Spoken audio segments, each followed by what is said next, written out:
केवल भगवान शंकर को एक लोटा जल चढ़ाओ और बम बम भोले बोल दो, मेरा देव अधिदेव महादेव तुम्हारे भंडार भरना प्रारंभ कर देता। इतना सरल है। वो समय गया। पहले का समय और आज के समय में बहुत अंतर है। पहले जितने काम होते थे वो ऑफिस में किताबों पर, कॉपियों पर, रजिस्टर में लिख कर होते थे।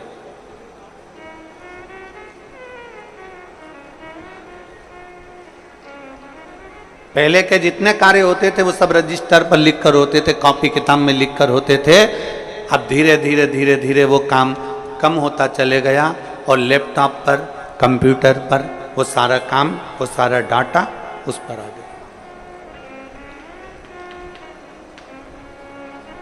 अब कॉपियों का काम कम हो गया, अब लिखा पढ़ी का काम कम हो गया और कंप्यूटर का, लैपटॉप का जमाना आ गया। लैपटॉप पर लोग लिखने लगे, कंप्यूटर पर लोग नोट करने लगे और उसको पूरा की पूरा डाटा उतारने लगे। पहले जो काम 2 महीने में होता था, अब वो काम केवल 1 हफ्ते में, 5 दिन में, 3 दिन में, 7 दिन में हो जाता। अब जरा विचार करो, पहले का समय था कि डायरी लेकर चलना पड़ता था, पहले का समय था किताब लेकर चलना पड़ता था, पहले का समय था रजिस्टर लेकर चलना पड़ता था। अब तो लैपटॉप लेकर चलते हैं, पूरा डाटा एक क्लिक करते ही सामने आ जाता है। तो पहले निर्णय लेने में 2 महीना, 3 महीना, 4 महीना, 5 महीना, 6 महीना लग जाता था। आजकल एक क्लिक करो और मालूम पड़ जाता है कि व्यक्ति का जीवन क्या है, व्यक्ति का स्वरूप क्या है, कहां से आया है, कौन है, कैसा है, एक क्लिक से। पहले निर्णय लेने में 2-3 महीने लगते थे, आज निर्णय लेने में 2-3 महीने नहीं लगते। केवल लैपटॉप उठाया, चेक करा और क्लिक करा।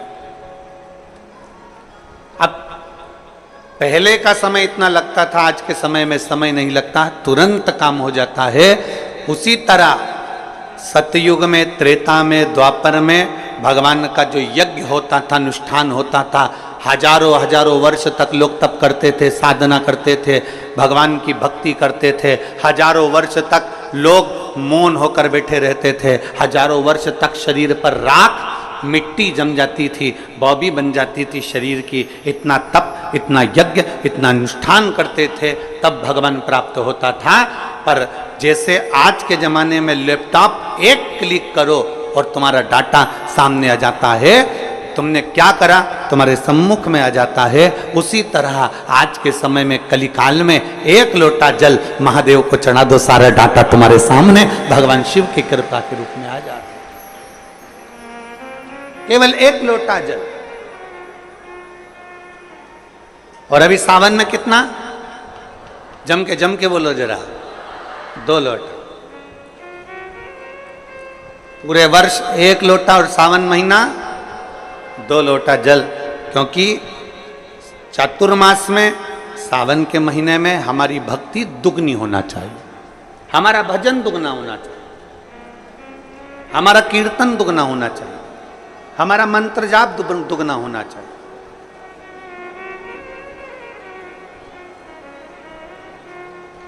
और मैंने तेरे ही भरोसे बाबा, तेरे ही भरोसे हवा बिच उड़ती जावांगी बाबा, डोर हत्तो छड़ना में कट्टी जावांगी। भोले मैं तेरी पतंग, शंभो मैं तेरी पतंग, हवा बिच उड़ती जावांगी बाबा, डोर हत्तो छड़ना में कट्टी।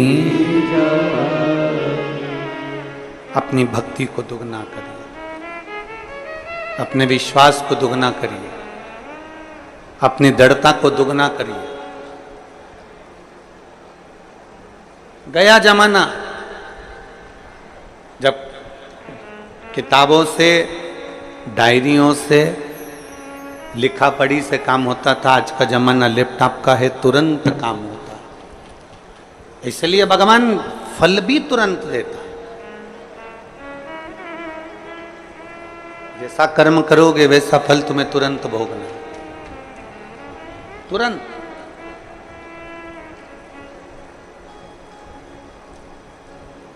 और बहुत विश्वास के साथ में ये सावन का महीना मिला है, बहुत विश्वास के साथ। छत्तीसगढ़िया जम के, जरा जम के, छत्तीसगढ़िया सबले बढ़िया। बहुत विश्वास के साथ में ये सावन का महीना मिला है। इस सावन के महीने में जितना जितना शिव की भक्ति कर सकते हो उतनी करो। आस्था चैनल के माध्यम से, फेसबुक यूट्यूब के माध्यम से जितने शिव भक्त भगवान शिव की अविरल भक्ति को सावन के महीने में धारण कर रहे हैं, वो एक विश्वास के साथ,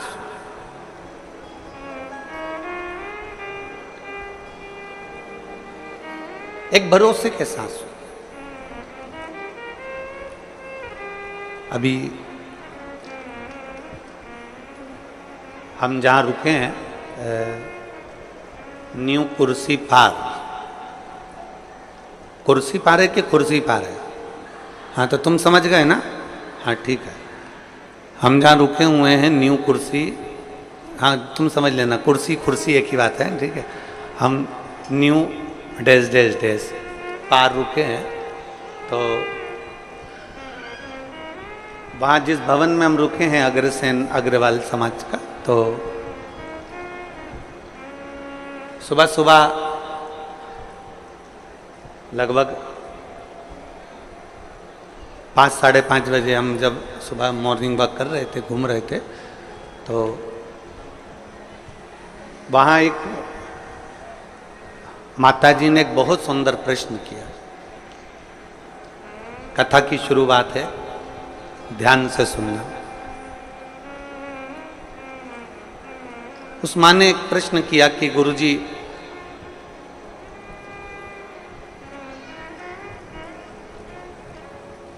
हम एक संस्था से जुड़े हैं और वो संस्था कहती है कि भगवान शंकर की पूजन मत करो, मूर्ति पूजन मत करो, शिव जी को जल मत चढ़ाओ, शंकर जी को अभिषेक मत करो, मूर्ति पूजन बंद करो। क्यों मूर्ति की पूजन कर रहे? हम उस माता जी के पूरे शब्द सुनते जा रहे थे और अपना वो हाल में घूमते जा रहे थे। गुरुजी, हम जिससे जुड़े हुए हैं वो बोलते हैं कि मूर्ति पूजन मत करो, और आप कहते हो कि शंकर जी को एक लोटा जल चढ़ाओ। हम जिनसे जुड़े हैं वो कहते हैं कि मूर्ति बाहर निकाल दो, घर से बाहर कर दो मूर्ति को, मूर्ति एक भी घर में नहीं होना चाहिए, और जितना बन सके उतना ध्यान लगाकर बैठे रहो भगवान का, भगवान तुमको मिलेंगे। मूर्ति बात।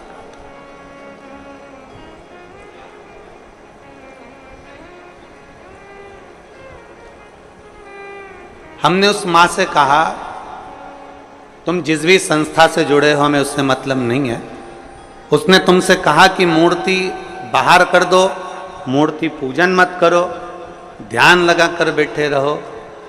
हमने उस माँ से सुबेरे सुबेरे तो ये बात नहीं कही, क्योंकि उसने जो प्रश्न किया था वो सुबेरे सुबेरे उसका उत्तर देने के लिए हम नहीं दे पा रहे थे। इतनी सुबह से इस व्यर्थ की बात का क्या वर्णन कर।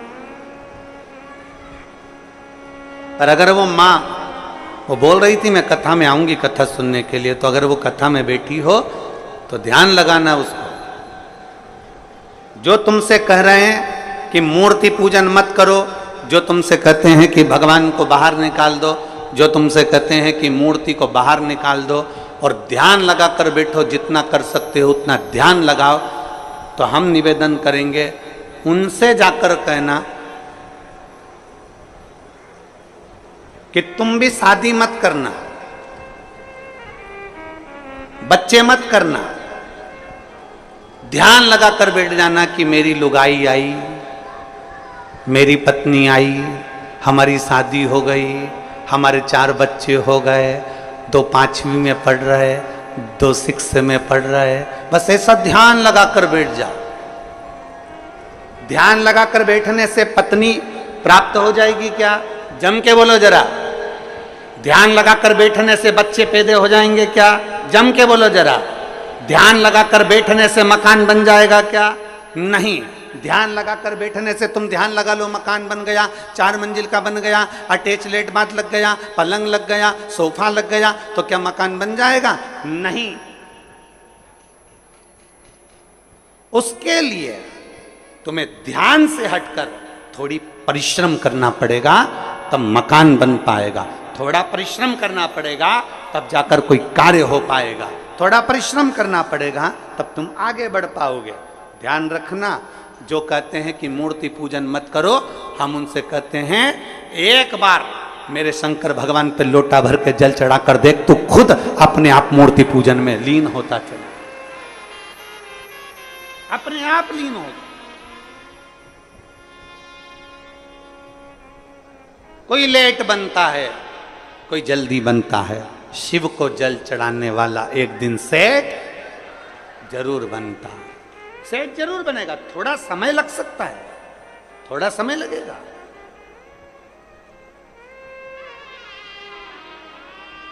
एक पत्र है,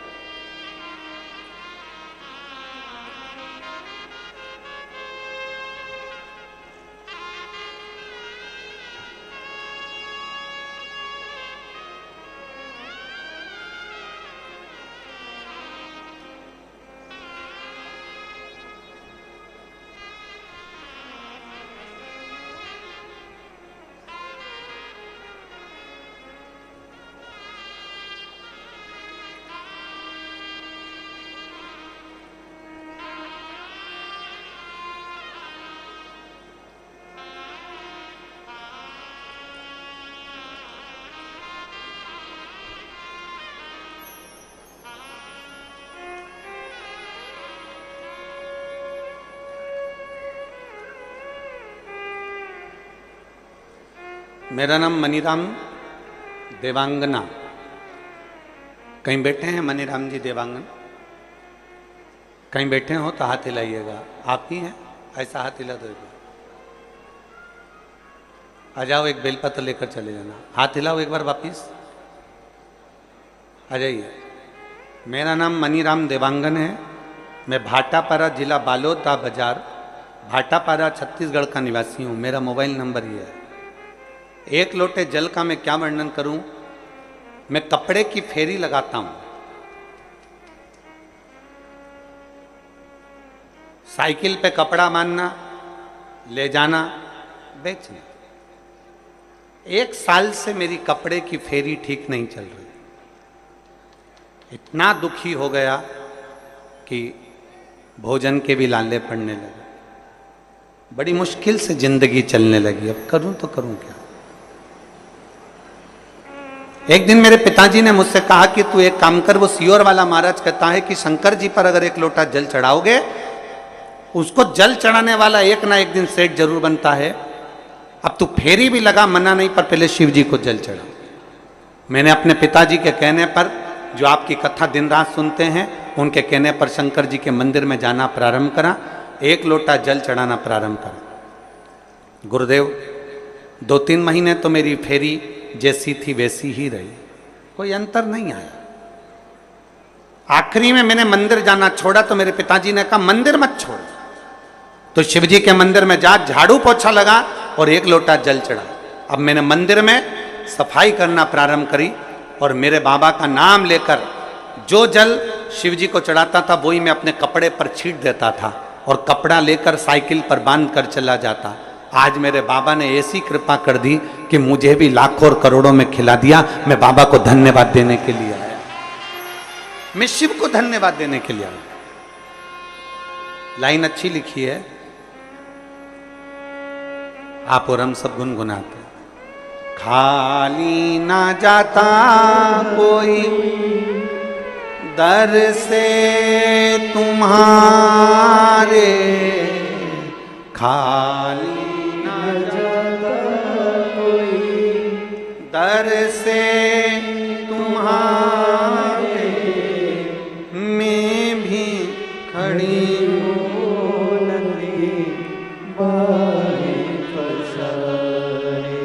अपने हृदय से लगा लो, गिरा जा रहा हूँ, उठा लो। भोले अपने दर से अब तो न टालो, गिरी जा रही हूँ, उठा लो। कोई लेट बनता है, कोई जल्दी बनता है, पर शिव को जल चढ़ाने वाला एक दिन सेठ, थोड़ा समय लग सकता है, थोड़ा समय लगेगा, थोड़ा समय लग सकता है, पर यदि तुम्हारा विश्वास पक्का है, यदि तुम्हारा भरोसा पक्का है, यदि तुम्हारी दृढ़ता पक्की है, आपका भरोसा यदि पक्का है, विश्वास यदि पक्का है, हम तो कहेंगे कबाड़ा बेचने वाला हो, फल का ठेला लगाने वाला हो, पान की दुकान लगाने वाला हो, चाहे छोटे से छोटा काम करने वाला व्यक्ति भी हो, और अगर वो शंकर जी के मंदिर में जाकर एक लोटा जल चढ़ा रहा है, सफाई कर रहा है, तो ये विश्वास मानना 2 महीना, 3 महीना, 4 महीना, 6 महीना, 1 साल इंतजार जरूर करना। मेरा बाबा तुम्हारा वो जल चढ़ाने वाला हाथ एक दिन पकड़ लेगा और तुमको खींच कर आगे बढ़ा ही देगा, ये निश्चित है। थोड़ा समय लग सकता है,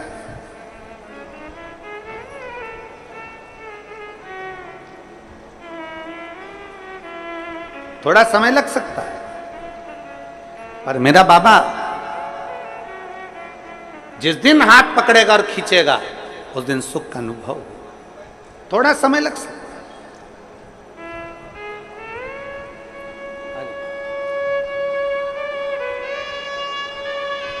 एक विश्वास, साइकिल पे कपड़ा बांध कर बेचने वाले के लिए भी शंकर ऐसी अविरल भक्ति पैदा कर दिया कि उस बच्चे ने लिखा है कि मुझे भंडार भरकर इतना दे दिया मेरे बाबा ने कि मुझे कमी।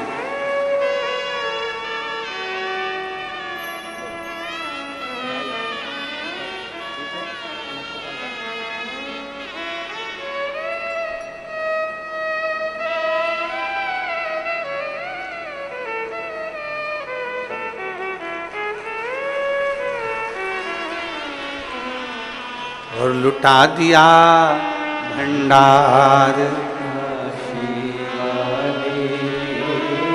कर दिया माला,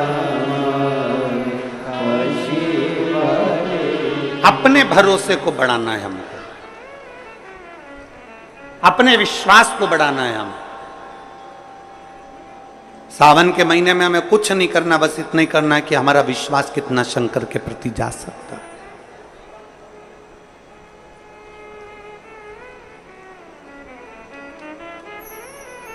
बहुत सारे मिलेंगे आपको जो शंकर जी से आपको दूर करते जाएंगे, बहुत मिलेंगे। पर मेरा निवेदन, आपके घर के पास, आपके नगर में, आपके खेड़े में, आपके मोहल्ले में, आपके क्षेत्र में जहां शिव का मंदिर है, वहां रोज जाओ, एक लोटा जल लेकर शिव के पास जाओ।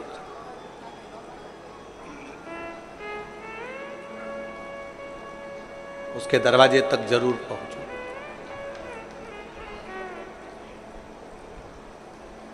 24,000 श्लोक का यह अपार समुद्र है शिव महापुराण की कथा। 12 संहिताओं में इसको बांट दिया गया है और 24,000 श्लोक की इस अपार समुद्र में से आप और हम बैठकर केवल 1-2 मोती निकाल पाएंगे, और उस मोती को भी अगर हमने अपने पास में रख लिया तो समझ लो कि हमारी जिंदगी सार्थक हो। ज्यादा हम नहीं निकाल पाए। शिव महापुराण में से मात्र 1-2 मोती, 7 दिन की कथा में से हमको वो अनमोल मोती निकालना है। वो मोती हमारी जिंदगी की सार्थकता को उत्पन्न करे। और जिसने 2 मोती निकाल लिए उसका जीवन सार्थक।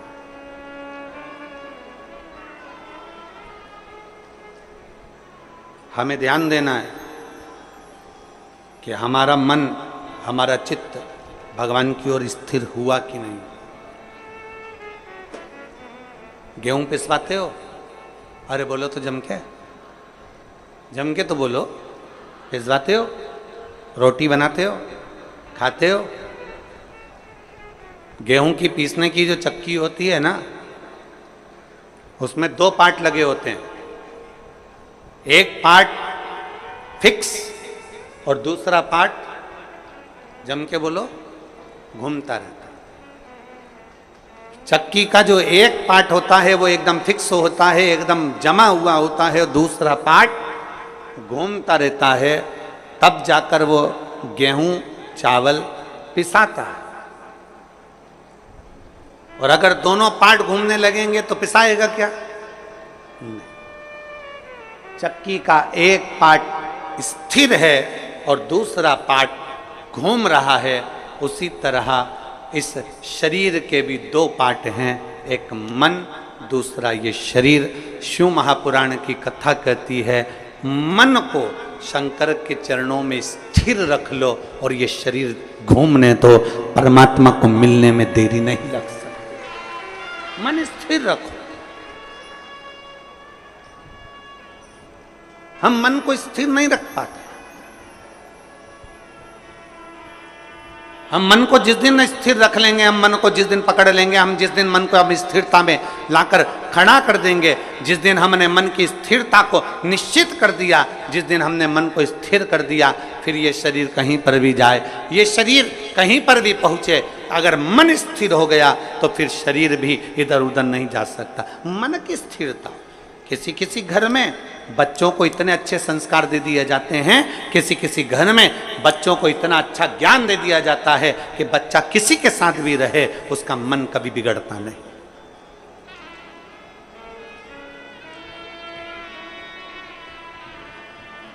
वो बच्चा कभी नहीं बिगड़ता। कितनी सुंदर बात कही है।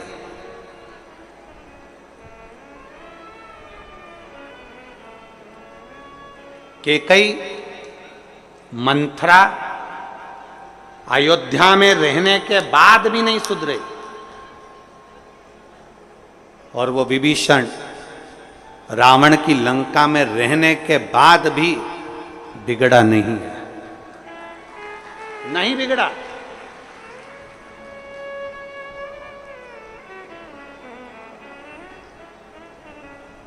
वो लंकापति रावण की लंका में रहने वाला वो विभीषण भगवान की विरल भक्ति में डूबा रहा, और उस मंथरा को इतना समझाया गया, मंथरा को इतना इतना कहा गया, केकई को इतना समझाया गया, माता केकई से इतना इतना कहा गया, पर वो सुधरने को तैयार नहीं, वो संवरने को तैयार। अपने मन को स्थिर बनाओ। आपके बच्चों को बाल्यावस्था में जो संस्कार दिया जाए वो संस्कार इतना प्रबल होना चाहिए कि हमारे बच्चे, ये उसका शरीर, हमारे बच्चों का शरीर, हमारे बच्चे कहीं पर भी रहें, ये शरीर उसका कहीं पर भी रहे, मित्र कोई भी बने, दोस्त कोई भी बने, कहीं पर भी जाए, कहीं पर भी बैठे, किसी भी होटल में जाए, कहीं पर भी बैठे, पर तुम्हारे घर के संस्कार की मूलता इतनी प्रबल होना चाहिए, तुम्हारे बच्चों का मन इतना स्थिर होना चाहिए कि नहीं, मेरे पापा के संस्कार ऐसे हैं, मेरी मम्मी के संस्कार ऐसे हैं, मेरी महतारी के संस्कार ऐसे हैं, मेरे पिता के संस्कार ऐसे हैं, मैं अपने पिता को धोखा नहीं दे सकता, मैं अपनी माँ को धोखा नहीं दे सकती, मैं गलत जगह पर भटक नहीं सकती, मैं गलत जगह पर जा नहीं सकती। यह हमारे मन की स्थिरता बताती।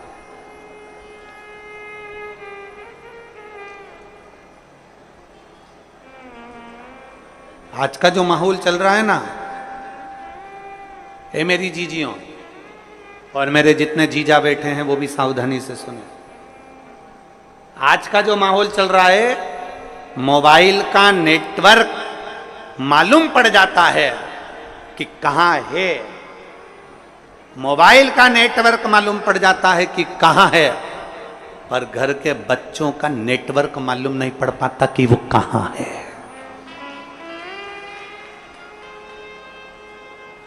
हमारे बेटे का नेटवर्क कहां चल रहा है, हमारी बेटी का नेटवर्क कहाँ चल रहा है, हमारी बेटा का नेटवर्क कहाँ तक है, हमारी बेटी का नेटवर्क कहाँ तक है, हमारे बच्चों का नेटवर्क कहाँ तक है, किसकी संगत में, कौन दोस्त, कौन सहेली, कहाँ जा रही है, कहाँ ले जा रही है, कहाँ बैठ रही है।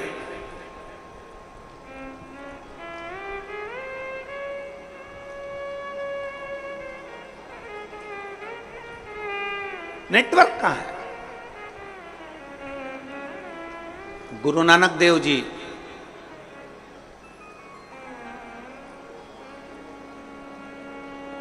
संतों के सिरमौर गुरु नानक देव जी अपने शिष्य बाले से कहते हैं, बाले, एक व्यक्ति जो कर्म करता है उस कर्म करने वाले व्यक्ति के ऊपर उस मालिक की दृष्टि हर पल रहती है, हर पल।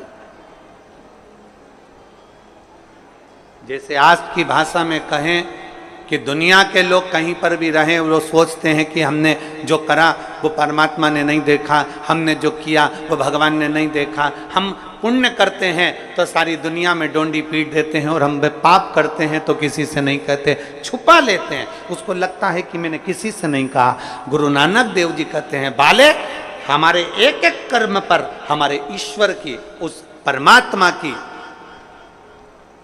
दृष्टि हमेशा रहती है। मोबाइल का नेटवर्क मालूम पड़ सकता है कि कहां है, पर आज के बच्चों का नेटवर्क मालूम नहीं पड़ पाता कि बच्चे कहां, किससे बात कर रहे हैं, मोबाइल में किससे चैटिंग कर रहे हैं, किससे बात की जा रही है, कौन है, कौन सहेली है, कौन दोस्त है, कौन व्यक्ति कैसा है, उसको नहीं मालूम पड़ता। मोबाइल का नेटवर्क मालूम पड़ जाएगा पर बच्चों का नेटवर्क नहीं मालूम पड़ पाता। इसलिए निवेदन आप सबसे, शिव महापुराण कथा के माध्यम से जितने मेरे विश्व के पूरे संपूर्ण विश्व में बैठे हुए श्रोता भाई बहन जो शिव महापुराण की कथा को सुन रहे हैं, उनसे निवेदन है, सावन के महीने में अपने बच्चों के हाथ में एक लोटा जल पकड़ाओ और उसको भी शिवालय तक भेजो, जिससे उसका मन स्थिर होगा। शरीर भले घूमता जाए पर मन की स्थिरता बनना चाहिए। शरीर भले घूमे पर मन की स्थिरता हो, स्थिर। मकान किसने बनाया? तुमने मेहनत कर कर। घर बनाया तुमने मेहनत कर कर, एक एक रुपया जोड़कर तुमने महल बनाया, नगर बसाया, मकान बनाया, घर बनाया, परिवार बनाया, पत्नी का half set, full set, sofa set, सब कुछ घर में ला कर दिया, डिनर सेट, सब कुछ दिया।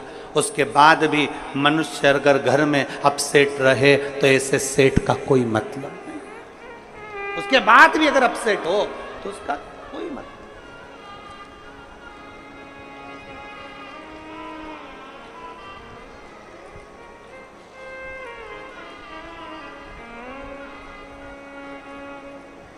शादी में अभी हम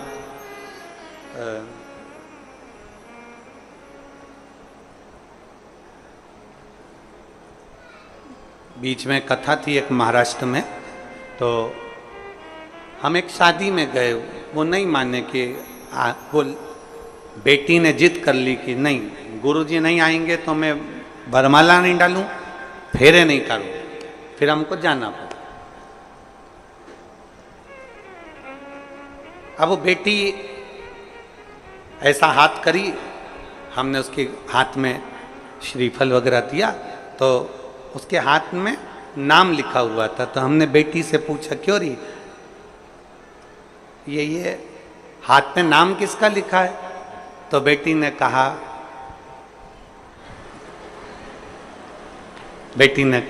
इनका। मैंने पूछा, बेटा ये नाम किसका लिखा है? तो के मेरे पति का। अच्छा। तो हमने कहा कि ये तुमने हाथ पे नाम क्यों लिखवाया? तो वो बोली कि मैंने जब मेहंदी मंडवा रही थी तो मेरी जो चाची जी हैं वो बोली कि हाथ में अगर पति का नाम रहता है तो पति मुट्ठी में रहता है।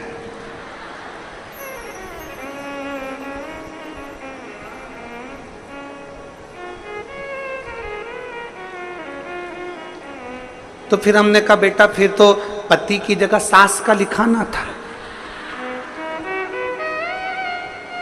फिर पति का क्यों?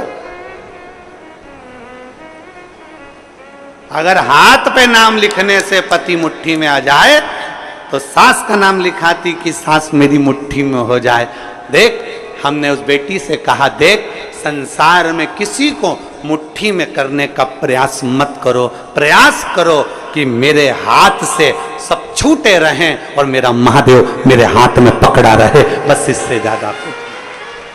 मेरा देव अधिदेव महादेव मेरे हाथ से पकड़ा,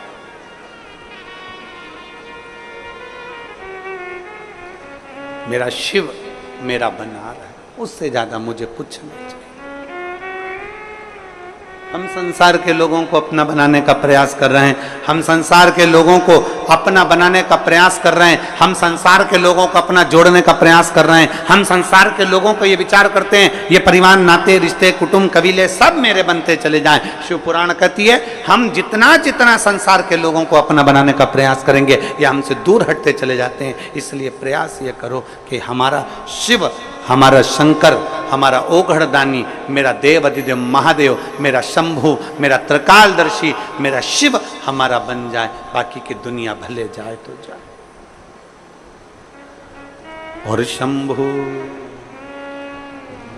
शरणे पड़ी मांगू घड़ी रे दुख काटो दया करीन दर्शन शंभु शरणे पड़ी मांगू घड़ी रे दुख काटो दया करीन दर्शन। हम शिव को अपना बना, हम शंकर को अपना बना।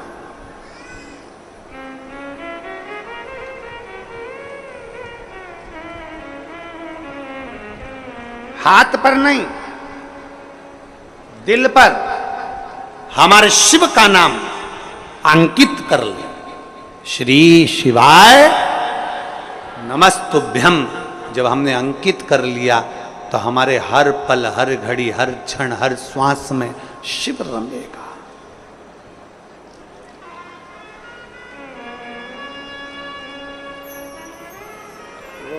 कावड़ देना,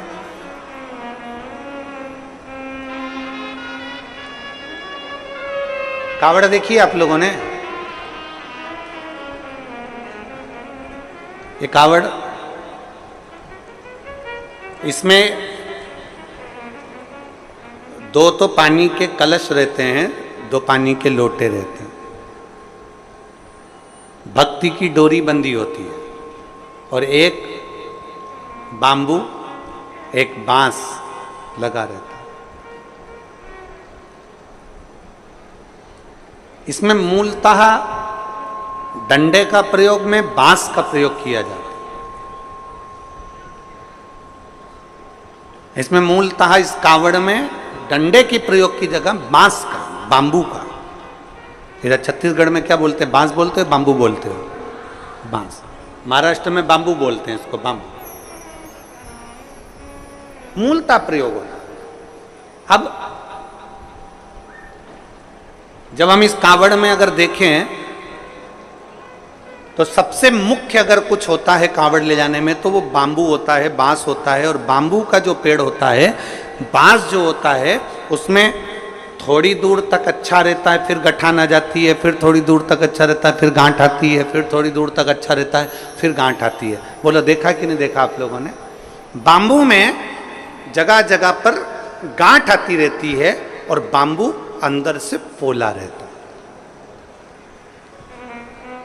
कोई कोई बांबू, कोई कोई बांस ठोस भी होता, पर कितना भी ठोस हो बांस, उसके अंदर थोड़ा ना थोड़ा पोलापन रहता ही रहता।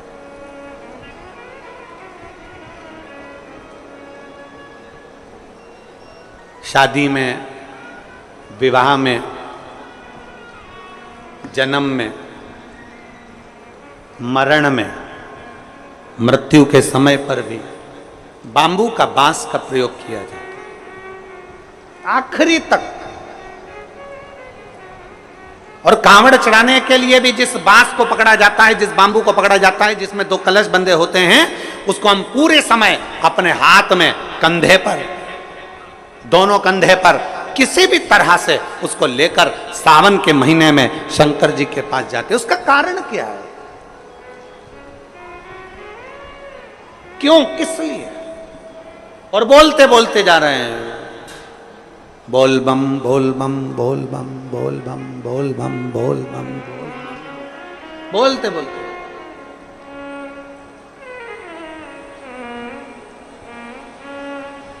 एक श्रीमद् भागवत कथा सुनी आप लोगों ने? जम के बोलो जरा, जम के। सबने सुनी है भागवत जी? भागवत जी में एक प्रसंग आता है कि धुंधकारी बांबू के अंदर, बांस के अंदर जाकर बैठ जाता है। 7 दिन की कथा होती है।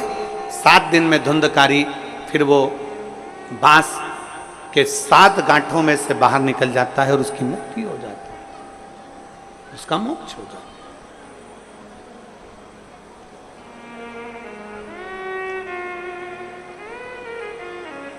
एक बांस कंधे पर लिया, 2 लोटे, 2 कलश उसमें बंधे, और उसको हमने पकड़कर बोल बम बोल बम बोल बम बोल बम बोलते बोलते बोलते बोलते चल।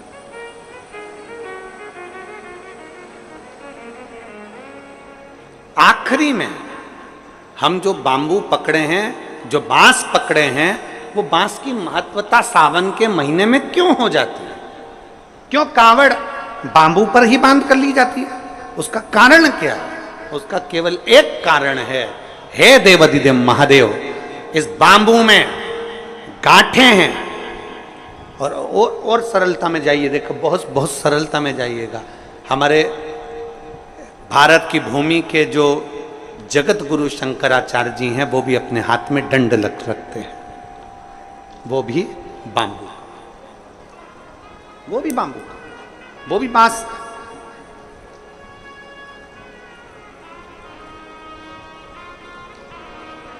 वो भी बांस का है। कंधे पर कावड़ ली और कावड़ लेकर जब हम चले, हम पकड़कर बोल बम बोलते बोलते जा रहे हैं, उस कावड़ के डंडे को पकड़े हैं और आखिरी में शिव जी के मंदिर में जाकर भगवान शंकर को जल अर्पित करते हैं। और जल अर्पित कर कर हम जब वापिस अपने भवन की ओर आते हैं तो देव अधिदेव महादेव के उस भाव में भगवान शंकर की भक्ति कहती है, शिव महापुराण की कथा कहती है।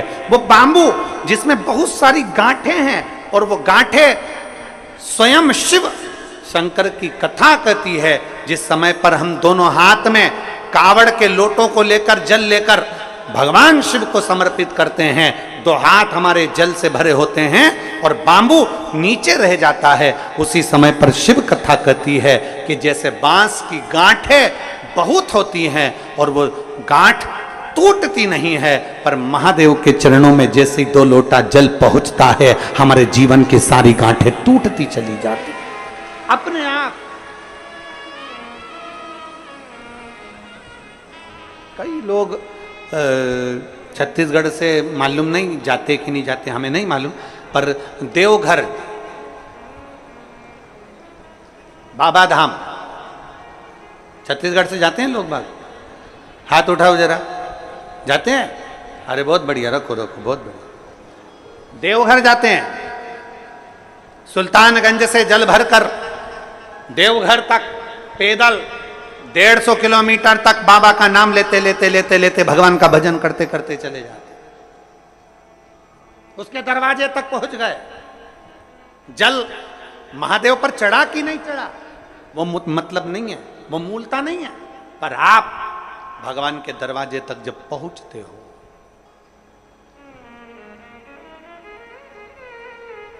आप भगवान के द्वार तक जब पहुंचते हो, तो भगवान उसको स्वीकार करते हैं।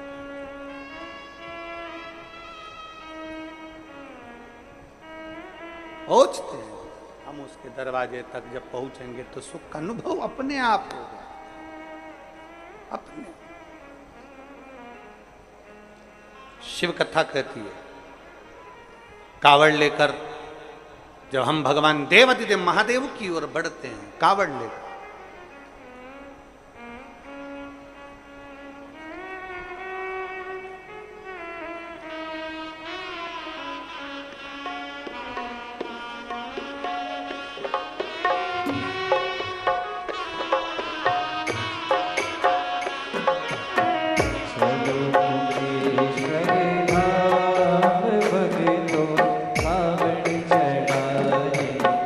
चलो कुबेश्वर धाम चल कर चलो कुबेश्वर धाम चल कर कावड़ चढ़ाए, चलो कुबेश्वर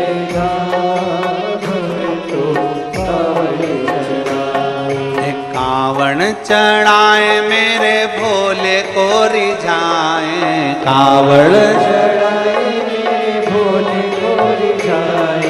कावड़ चढ़ाए शिव शंकर को रिझाए, कावड़ चढ़ाए शिव शंकर को रिझाए। अरे चलो कुबेश्वर धाम चल के कावड़ चढ़ाए, चलो कुबेश्वर चलो चलिए कुबेश्वर धाम चल के कावड़ चढ़ा, चलो कुबेश्वर धाम चल के कावड़ चढ़ाए। ओ कावड़ चढ़ाए मेरे भोले को रिझाए, कावड़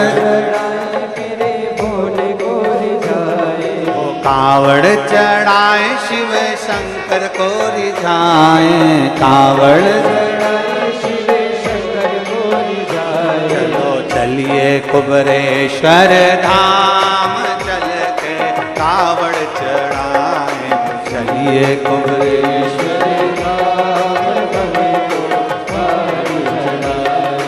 चलिए कुबेश्वर धाम चल के कावड़ चढ़ाए, चलिए कुबेश्वर धाम बड़े भाव से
कावड़ माता गौरा चढ़ाई, पहली कावड़ माता गौरा चढ़ाई, पहली कावड़ माता गौरा चढ़ाई, पहली कावड़ माता गौरा चढ़ाई। ओ गौरा चढ़ाई भोले बाबा को रिझाई, गौरा चढ़ाई भोले बाबा को रिझाई, गौरा चढ़ाई शिव शंकर को रिझाई, गौरा चढ़ाई शिव शंकर को रिझाई। चलो चलिए कुबरेश्वर धाम चल के कावड़ चढ़ाए, चलिए कुबरेश्वर धाम भक्तों कावड़ चढ़ाए, चलिए कुबरेश्वर धाम चल के कावड़ चढ़ाए, चलिए कुबरेश्वर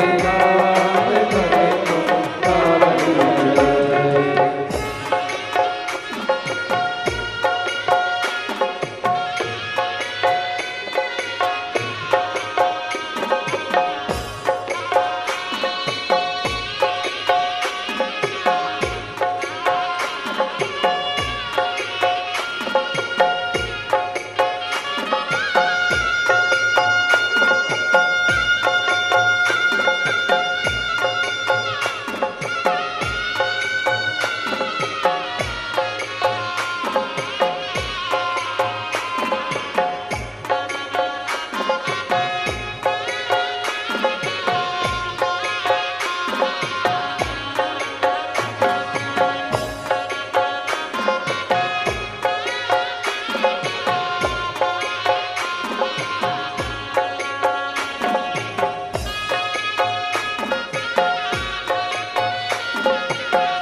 दूजी कावड़ माता लक्ष्मी चढ़ाई, दूजी कावड़ माता लक्ष्मी चढ़ाई, दूजी कावड़ माता लक्ष्मी चढ़ाई, दूजी कावड़ माता लक्ष्मी चढ़ाई, लक्ष्मी चढ़ाई नारायण को पाई, लक्ष्मी चढ़ाई नारायण को पाई, लक्ष्मी चढ़ाई नारायण को पाई, लक्ष्मी चढ़ाई नारायण को पाई। चलो चलिए कुबरेश्वर धाम चल के कावड़ चढ़ाए, चलिए कुबरेश्वर धाम को कावड़ चढ़ाए। चलो चलिए कुबरेश्वर धाम चल के कावड़ चढ़ाए, चलिए कुबरेश्वर धाम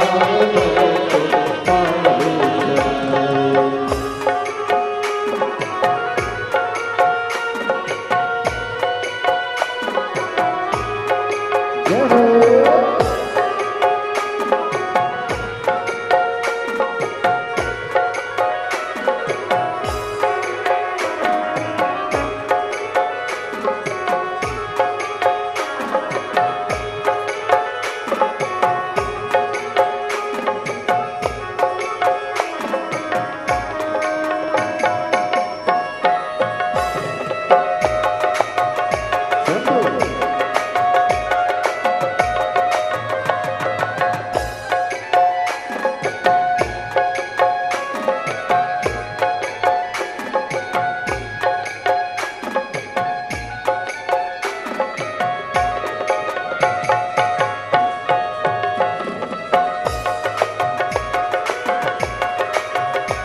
कावड़ माता सीवन चढ़ाई, तीजी कावड़ माता सीवन चढ़ाई, तीजी कावड़ माता सीवन चढ़ाई, कावड़ माता सीवन चढ़ाई, सीवन चढ़ाई सारे भक्त जाए, सीवन चढ़ाई सारे भक्त जाए, चलो कुमरेश्वर धाम भक्तों पावन चढ़ाए, चलो कुमरेश्वर धाम भक्तों पावन चढ़ाए, कुमरेश्वर धाम भक्तों पावन चढ़ाए। चलो चलिए कुबरेश्वर धाम चल के कावड़ चल के कावड़ चढ़ाए, चल के कावड़ चढ़ाए, चल के कावड़ चढ़ाए, चल के कावड़ चढ़ाए, चलो चलिए कुबरेश्वर कावड़ चढ़ाए, चल के कावड़ चढ़ाए, चल के कावड़ हार हार। अपने स्थान पर बैठकर भगवान शिव जी से अपने मन की बात, सावन का महीना और श्रावण के महीने की ये प्रथम शिव महापुराण की कथा, बड़े भाव से प्रथम दिवस, अपने दिल से बाबा से अपने मन की बात कहिएगा, भाव से दिल से बाबा से प्रार्थना। जहां जगह मिले वहां बैठकर, पीछे वाले अगर कीचड़ हो रहा हो तो खड़े खड़े छातों के नीचे, और जो अंदर बैठे हैं जिनको जगह है वो बैठकर बाबा से अपने मन की बात करें, बड़े भाव के साथ में। आपकी आवाज हमारे तक पहुंचना चाहिए, दिल से बोलिएगा बाबा से।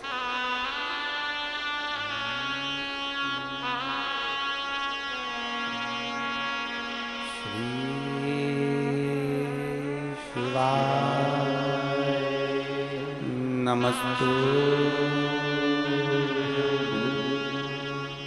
श्री शिवाय नमस्तु, श्री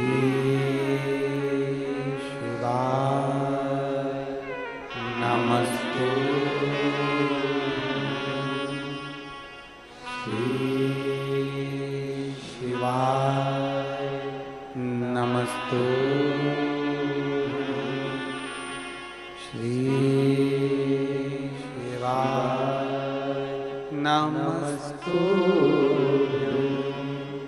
भोला सब दुख काटो भार, ओ भोला सब दुख काटो भार, शिव शंकर जपू तेरी माला, भोले बाबा जपू तेरी माला, भोला सब दुख काटो भार, ओ भोला सब दुख काटो भार, वेश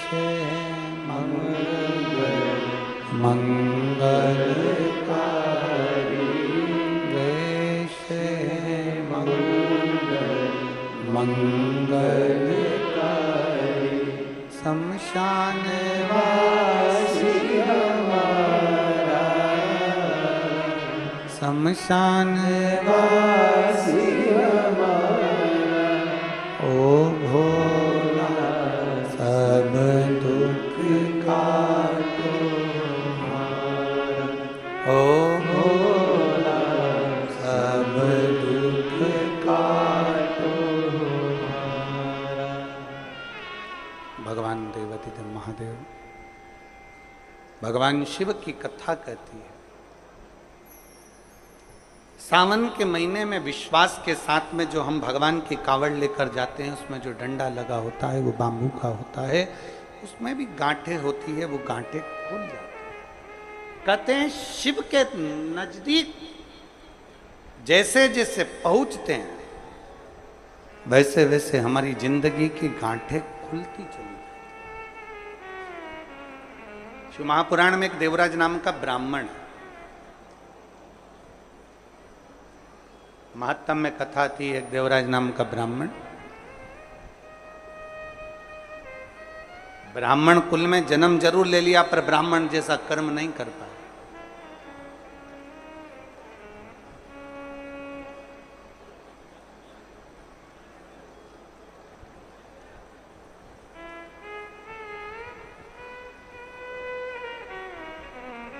एक व्यसन, एक वासना, एक निंदा। ब्राह्मण भले ब्राह्मण कर्म कर रहा है कि नहीं कर रहा है, शास्त्र पढ़ रहा है कि नहीं पढ़ रहा है, वेद पुराण पढ़ रहा है कि नहीं पढ़ रहा है, भगवत भजन कर रहा है कि नहीं कर रहा, मूल वो नहीं है। व्यसन, वासना और निंदा। ब्राह्मण अगर ये तीन चीजों से दूर है, कौन कौन सी तीन चीजें, जम के बोलो जरा। पहले नंबर पर है व्यसन। कोई गलत व्यसन में तो नहीं पड़ा है, मांस मदिरा गलत चीज, कोई बहुत मालूम पड़े व्यसन में डूबा रहता हो तो ऐसा ब्राह्मण की मूलता नहीं। व्यसन, वासना, पर स्त्री को मां के तुल्य देखे, पर कन्या को बेटी के तुल्य देखे, उसके नेत्रों में कहीं वासना ना हो। एक व्यसन, दूसरा वासना और तीसरे नंबर पर है निंदा। अगर कोई ब्राह्मण के कुल में जन्मा है और वो निंदा से दूर है, बुराई से दूर है, किसी की निंदा नहीं करता, किसी के लिए अपशब्द नहीं बोलता, वो ये मान लेता है कि ये संपूर्ण ब्रह्मांड, संपूर्ण सृष्टि उस परमात्मा ने रची है, इसमें अच्छे लोग भी हैं तो बुरे लोग भी हैं, तो निंदा करने से कौन सा लाभ मिलेगा। तीन चीजें अगर ब्राह्मण के पास में है, एक व्यसन से दूर, दूसरा वासना से दूर, तीसरा निंदा से दूर अगर कोई ब्राह्मण है तो समझ लेना वो सारे वेद और पुराण का शास्त्री है, वो मर्मज्ञ। उसने भले वेद पढ़े कि नहीं पढ़े, शास्त्र पढ़े कि नहीं पढ़े, पुराण पढ़े कि नहीं पढ़े, मालूम नहीं। उसने कभी पूजन करी कि नहीं, पता नहीं। उसने कभी मंत्र जाप किया कि नहीं, पता नहीं। उसने कभी संध्या करी कि नहीं, पता नहीं। पर जिस ब्राह्मण, जो ब्राह्मण व्यसन से, वासना से और निंदा से दूर रहता है, समझ लेना वो ब्राह्मण वेद और पढ़े हुए, शास्त्र पढ़े हुए ब्राह्मण के तुल्य होता है। व्यसन से दूर रहे, वासना से दूर रहे और निंदा से दूर।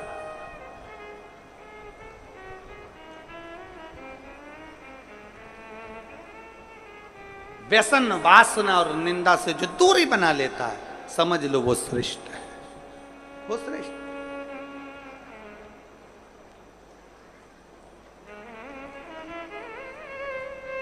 आज के जमाने में हम किसी से भी कह देते हैं, महाराज जी आशीर्वाद तो दे दो। अगर चतुर महाराज होगा, चतुर होगा तो वो कह देगा मेरे आशीर्वाद से क्या करना, तुम्हें अगर आशीर्वाद लेना है तो अपने घर के बुजुर्गों का, माता पिता का और परमात्मा का आशीर्वाद लेते रहो, जिंदगी सार्थक हो जाए।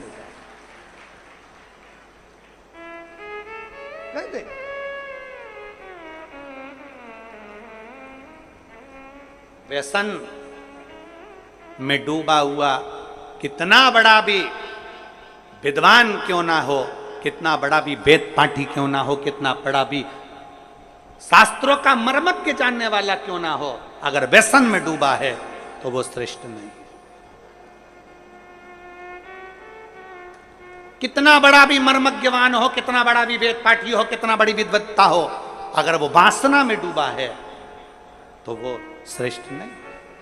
लंकाधिपति रावण के पास में इतनी विद्वत्ता थी, इतना विद्वान था, इतना ज्ञानी था, इतना ज्ञानी था, इतनी विद्वत्ता लंकाधिपति रावण के पास में थी कि सारे मंत्र, सारी साधना, सारे तप, सब कुछ लंकाधिपति रावण जानता था। पर व्यसन में भी रावण डूबा रहा, वासना में भी रावण डूबा रहा, और निंदा में भी रावण डूबा रहा। इसलिए कोई दिया जलाने वाला नहीं बचा, समाप्त हो गया। आप भले वेद ना पढ़िए, आप भले शास्त्र ना पढ़िए, आप भले मर्मज्ञ मत बनिए, आप भले विद्वान मत बनिए, पर ब्राह्मण के 3 लक्षण अगर आपके अंतर्गत हैं, आप व्यसन से दूर हो, आप वासना से दूर हो, आप निंदा से दूर हो। किसी की निंदा आपके मुख पर नहीं आती, किसी की बुराई आपके मुख पर नहीं आती। समझ लेना कि कहीं ना कहीं आप शंकर का एक रूप धरकर पृथ्वी पर आए हो, कहीं ना कहीं राम का एक रूप रखकर आप मृत्यु लोक में आए हो। कहीं मेरे कृष्ण ने आप पर कृपा करी तो कहीं अपने अंश को भूमि पर भेज दिया। अगर इन 3 चीजों से आप दूर हो, आपकी भक्ति, आपका विश्वास, आपकी दृढ़ता, बराबर। एक पत्र है,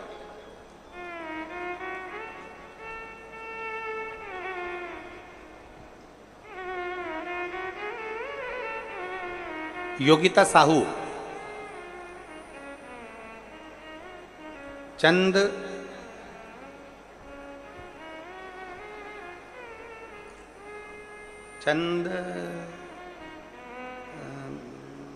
खूरी लिखा है कि बुरी लिखा है वो पता नहीं है, हम चैनल पे दिखा देते हैं, तुम खुद पढ़ लेना और तुम समझ जाना कि यही लिखा है, ठीक है। कैमरे वाले भैया जरा आओ तो जरा इनको बताओ क्या लिखा हुआ है। मैं योगिता साहू, चंद, अब तुम पढ़ लेना, फिर दुर्ग, ठीक है। खुरी, हाँ, चंद खुरी, हाँ ठीक है, समझ गए। हर हर महादेव। मैं योगिता साहू, चंद खुरी, दुर्ग से। कहीं बैठी हो तो हाथ हिला सकती हैं। योगिता साहू कहीं बैठी हैं चंदखुरी से तो हाथ हिला सकती हैं। मैं बाबा का क्या वर्णन करूं गुरुदेव। कहीं बैठी हो और अगर बच्चे को लाई हो, इधर बैठी हैं क्या, बच्चे को लाई हो तो लेकर आ सकती हैं, ले आओ। मैं भोले बाबा का क्या वर्णन करूं गुरुदेव।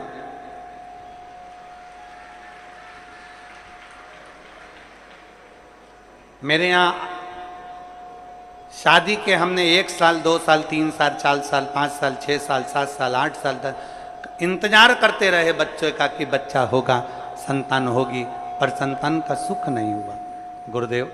कई वर्ष निकल गए और संतान का सुख प्राप्त नहीं हुआ। तब हमारे किसी रिश्तेदार ने कहा कि पंडाल में बैठकर शिव महापुराण की कथा अगर सुनी जाती है और जो मांगा जाता है वो प्राप्त होता है। हमने विचार करा अब हमें कहाँ शिव महापुराण की कथा सुनने को मिलेगी। वो सीहोर वाला बाबा तो इतनी दूर दूर कथा करने जाता है, हमारे क्षेत्र में कहाँ कथा करने आए। तभी हमें सूचना मिली कि भिलाई में कथा होने वाली थी। उस समय पर हम भिलाई की कथा को सुने। लॉकडाउन का समय हमने भिलाई की कथा को सुना। पंडाल में बैठकर बाबा से विनती करी और बाबा ने ऐसी कृपा करी गुरुदेव कि बाबा की कृपा से 8 साल के बाद मेरे घर में बाबा ने संतान का सुख दिया है। मैं बाबा को यहाँ प्रणाम करने के लिए 8 वर्ष के बाद मुझे मेरे बाबा ने संतान दी। गुरुदेव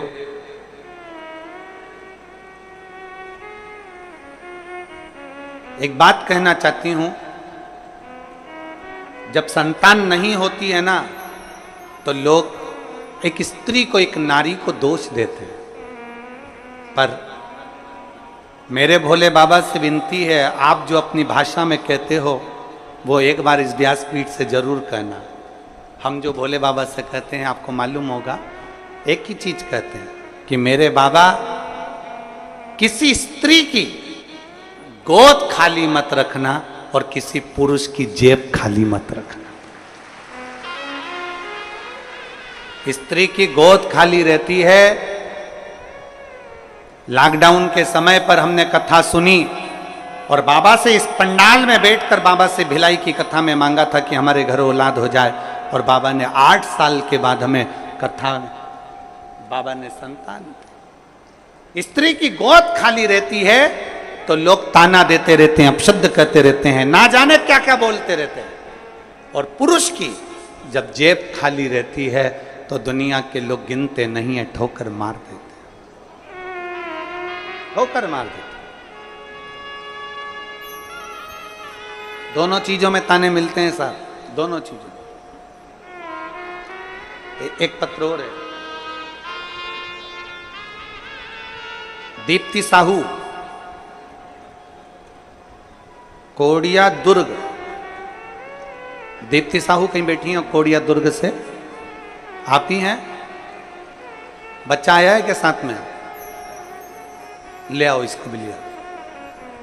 गुरुजी, हमारी शादी को कई वर्ष बीत गए थे, संतान के लिए तरस रहे थे, तब हमारे पास वाली आंटी ने हमसे कहा कि तू सफेद आंकड़े की जड़ का प्रयोग कर शंकर जी के मंदिर में 1 लोटा जल चढ़ाना प्रारंभ कर। हमने शिव जी के मंदिर में 1 लोटा जल चढ़ाना प्रारंभ करा, सफेद आंकड़े की जड़ का प्रयोग करा। प्रयोग करने के बाद संतान नहीं हुई, फिर दूसरी बार हमने सफेद आंकड़े की जड़ का प्रयोग करा, और बाबा की कृपा से हमारे घर में कई वर्षों के बाद किलकारियां खेली और संतान का सुख प्राप्त हुआ। लिया बच्चे को, लिया।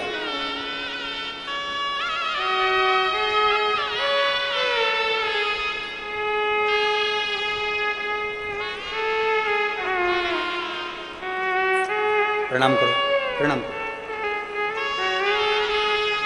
शंभू, शंभू,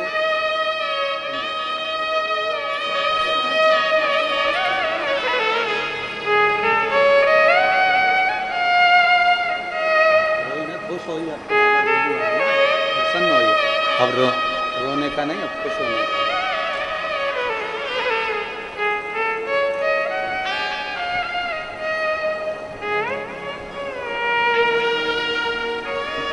और खाली ना जाता कोई दर से तुम्हारे, खाली ना जाता कोई दर से तुम्हारे, मैं भी खड़ी हूँ नन्ही बाहें पसारे, अपने हृदय से लगा लो, लगा लो, गिरा जा रहा हूँ, उठा लो, उठा लो। भोले अपने दर से अब तो ना टालो, गिरी जा रही हो, उठा लो, उठा लो। एक विश्वास, एक भरोसा, एक दृढ़ता हमारे भीतर। हम गलत कर्मों से दूर हों, गलत व्यसन से दूर हों, गलत चीजों से दूर हों, गलत सोच से दूर हों, गलत विचार से दूर हों, तो शिव क्यों ना मिले?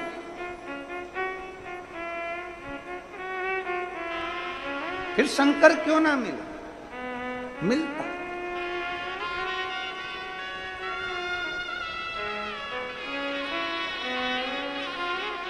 बधाई हो।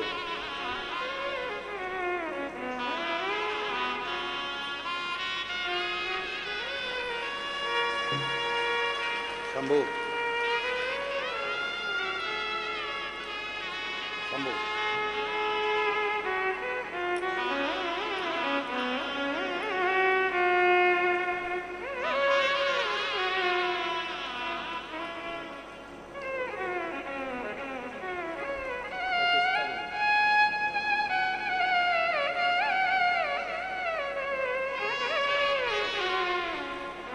एक विश्वास के साथ में हम शिव को भजें। सावन के महीने में हमें केवल इतना ही करना है कि अपने अंदर शंकर जी के प्रति विश्वास जागृत करें। शिव के प्रति एक भरोसा जागृत करना। फिर आपको कुछ नहीं करना है। हमने पहले भी कहा, शंकर भगवान को एक लोटा जल चढ़ाने वाला कहीं पर भी चले जाए, वो मेरे शंकर की दृष्टि से दूर नहीं रहता, शिव की दृष्टि उस पर पड़ी ही रहती है। देवराज नाम का ब्राह्मण कर्म से वंचित था, और ये तीन चीजें, व्यसन, वासना और निंदा, उसमें तीनों थी, तीनों। वो व्यसन में भी डूबा रहता था, वासना में भी डूबा रहता था, और निंदा में भी डूबा रहता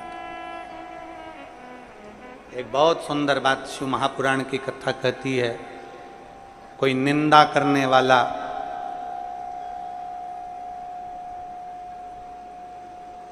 कितने भी वेद और पुराण और शास्त्रों का वाचन कर ले, उसके मुख से सुनी हुई पुराण कथा भी हमारे जीवन का कल्याण नहीं कर पाती। व्यसन और वासना में डूबे हुए व्यक्ति के मुख से कितना भी प्रवचन सुन लो, वो हमारा कल्याण नहीं कर सकता, वो हमारा कल्याण नहीं कर सकता। आज के जमाने में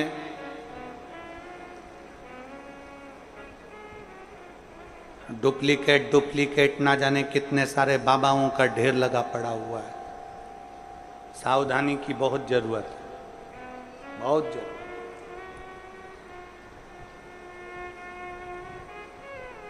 फिर निवेदन है, पानी पियो छान और गुरु करो जान। नहीं तो आज के जमाने में गुरु फिरे बाजार में, हमसे दीक्षा लो, नरक पड़ो चाहे स्वर्ग जाओ, माल हम ही को देव। आज का जमाना ऐसा हो गया है। आज के जमाने में तुम्हारे को कोई नहीं कहेगा कि तुम्हारा उद्धार हो रहा है कि नहीं हो रहा, कल्याण हो रहा है कि नहीं हो रहा, अविरल भक्ति प्राप्त हो रही कि नहीं हो रही, भजन मिल रहा है कि नहीं मिल रहा, स्मरण मिल रहा है कि नहीं मिल रहा, मंत्र जाप, नाम जाप, कीर्तन, शिव नाम, भगवान की भक्ति में डूब रहे कि नहीं डूब रहे, उन्हें कोई मतलब। आप अपनी भक्ति में डूबने का प्रयास करो। अभी गुरु पूर्णिमा महोत्सव में गुरु महादेव शिव महापुराण की कथा में कहा था, इंसान को गुरु बनाने से पहले अपने अंदर एक विश्वास प्रकट कर कर शंकर भगवान के शिवलिंग को छूते हुए ईश्वर को अपना गुरु बनाने का प्रयास करो, क्योंकि इंसान कब गड़बड़ कर जाए पता नहीं, पर ईश्वर कभी गड़बड़ी नहीं करता। वो जो रचता है वो श्रेष्ठ ही रचता है। ईश्वर को बनाओ। माया सबको भरमाती है, माया किसको नहीं पकड़ती। एक चेला और एक गुरुजी जा रहे थे, नदी में बहाव था। चेले ने गुरुजी से कहा, गुरुजी एक कम्मल बेरा है। कम्मल जिसको लोग रात्रि को सोते हैं ओढ़कर, कम्मल बह रहा है पानी में। गुरुजी ने कहा कहाँ है? वो देखो वो पानी में बह रहा। गुरुजी ने कहा कम्मल तो अच्छा। चेला कहने लगा, गुरुजी जाऊं कम्मल लेने? गुरुजी ने कहा मत जा बेटा, कम्मल लेने के लिए क्या करना, अपने पास कम्मल की ढेरी लगी हुई है, क्या करेगा कम्मल ला के? नहीं गुरुजी, कम्मल लेने तो जाऊंगा। गुरु का कहना चेले ने नहीं माना, नदी में कूद गया, कम्मल लेने के लिए गया। जैसे कम्मल लेने के लिए वो गया, कम्मल लेकर आने लगा, कम्मल पकड़ लिया। उसको नहीं मालूम था कि ये कम्मल नहीं है, ये तो कोई भालू पानी में बह रहा था। तो भालू ने उस शिष्य को पकड़ लिया, अब वो छोड़ नहीं रहा। गुरुजी घाट पे से चिल्ला रहे, बेटा कम्मल छोड़ दे। शिष्य चिल्ला कर कह रहा है, गुरुजी मैंने तो कम्मल को छोड़ दिया, पर कम्मल मुझे नहीं छोड़ रहा है। तो भालू ने पकड़ लिया, मैंने कम्मल को छोड़ दिया पर कम्मल मुझे नहीं छोड़ रहा है। बस यही संसार है।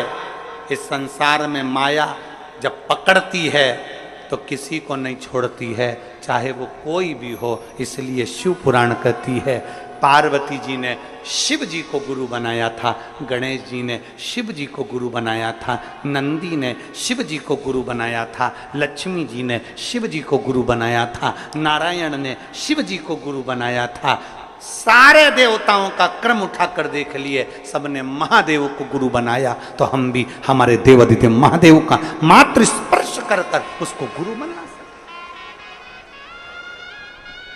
शिव को स्पर्श करो, शिव का स्मरण करो।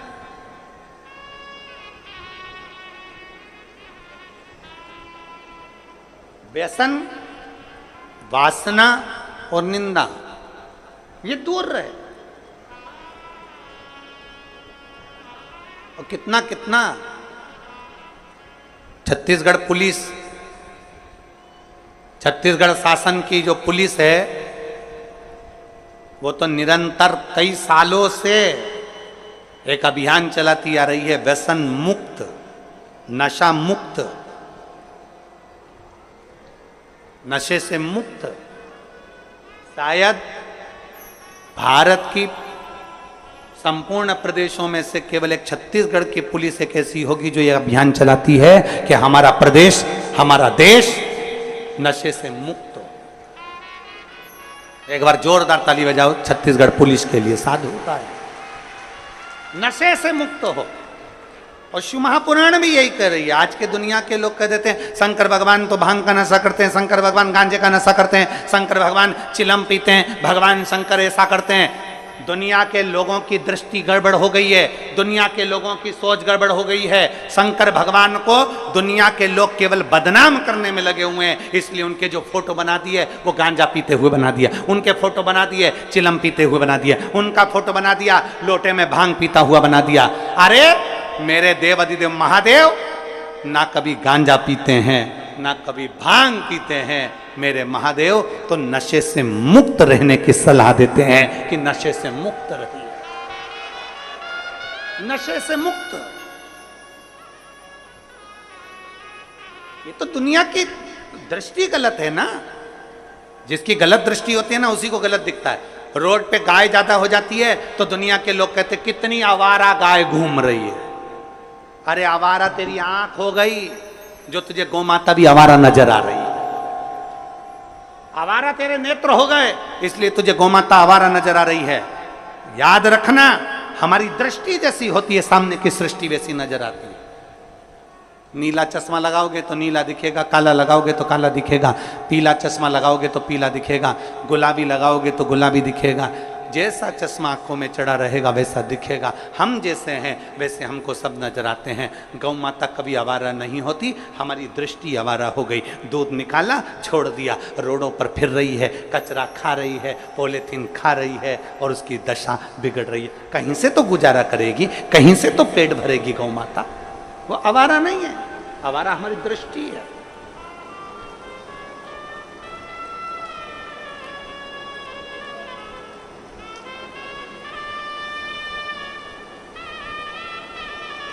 एक साधु था, मेरे शिव कभी नशा करने की आदत नहीं डालते, मेरे शंकर कभी नहीं कहते कि तुम गांजा पियो, मेरे शिव जी कभी नहीं कहते कि तुम भांग पियो, मेरे शंकर भगवान कभी नहीं कहते कि तुम चिलम पियो। मेरे शंकर भगवान तो कहते हैं कि नशों से दूर हो जाओ और भगवान की अविरल भक्ति के नशे में डूब जाओ।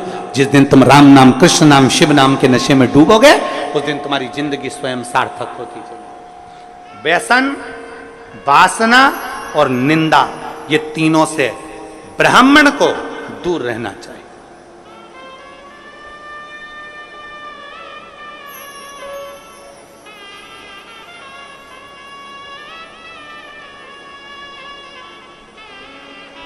कई लोग कहते हैं ब्राह्मण की पहचान होती है यज्ञोपवीत से, कई लोग कहते हैं ब्राह्मण की पहचान होती है तिलक से, कई लोग कहते हैं ब्राह्मण की पहचान होती है शिखा से।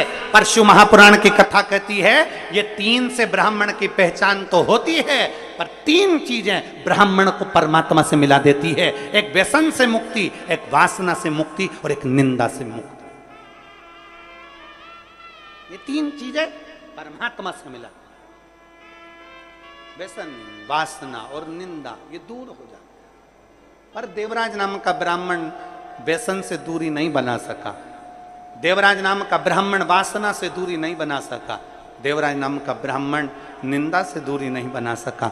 इसने घेर रखा था और ऐसा घेरा कि देवराज एक दिन चोरी का धन लेकर आ रहा था।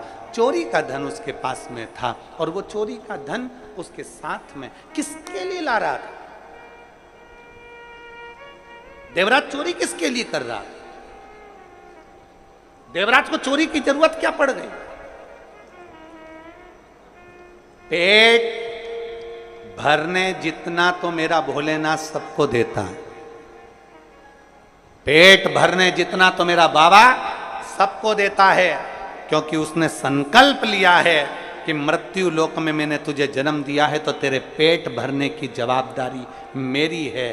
पर याद रखना, पेट भरने जितना मैं दूंगा, तेरा परिवार जितना बढ़ता चले जाएगा, उतना उतना तेरे धन की व्यवस्था में करते चले जाऊंगा, उतना उतना तेरे भोजन की व्यवस्था में करते चले जाऊंगा, सब कुछ मैं दूंगा। पर जब तू गलत जगह पर जाएगा, गलत सोच रखेगा, गलत दृष्टि रखेगा, तो गलत जगह से फिर धन आएगा, और गलत जगह से धन आएगा तो वो तुझे बर्बाद कर दे, वो तुझे नष्ट कर दे, वो तुझे तकलीफ दे दे।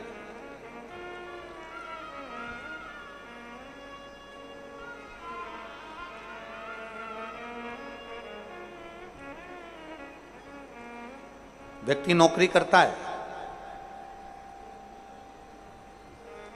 व्यक्ति धंधा करता है, उससे उसके घर का गुजारा आराम से चलता है। पर जब वो सोचने लगता है कि पड़ोसी के घर में एक गाड़ी आई है, बहुत जोरदार आई है, गाड़ी मुझे भी चाहिए, तब फिर वो एक का दो करना प्रारंभ कर देता। पड़ोसी ने बड़ा बंगला बना लिया, महल बना लिया, मेरे परिवार वालों ने, मेरे रिश्तेदारों ने बड़ा महल, बड़ा बंगला बना लिया, अब उसको भी ज्यादा चाहिए, तो उसने फिर एक का दो करना प्रारंभ कर दिया। मतलब जब तक उसका पेट भरा रहा था, परमात्मा उसको उस लायक दे रहा था। धन ज्यादा चाहिए था तो गलत काम करना उसने प्रारंभ कर दिया। देवराज अपनी पत्नी, अपने बच्चों के साथ रहता था, भोलेनाथ उसका गुजारा करता था। जब तक अकेला था, तनख्वाह भी कम थी, काम भी कम था, पत्नी आ गई, थोड़ा काम धंधा बढ़ गया, थोड़ा बिजनेस बढ़ गया, बच्चे हो गए तो और काम धंधा बाबा ने बढ़ा दिया, संतान का सुख आया, थोड़ा और बढ़ गया, और पर देवराज जब तक तो ठीक रहा। अब देवराज एक दिन कहीं से निकल रहा था और एक सुंदर सी वेश्या ने उस देवराज को देख लिया, और देवराज उस वेश्या को देखकर एक टकटकी निगाह में स्तब्ध हो गया। वेश्या को देखकर देवराज की स्थिरता बन गई। देख रहा, वेश्या ने देवराज को देखा, देवराज ने वेश्या को देखा, दोनों ने आपस में रहे, पत्नी पर ध्यान नहीं गया, बच्चों पर ध्यान नहीं गया। एक दिन वेश्या के मुख से निकल गया, जो रानी है और रानी के गले में जो रानी हार है वो मुझे चाहिए। अभी तक बहुत अंतर है महाराज, धर्म पत्नी में और दूसरी नारी में यही अंतर आता है।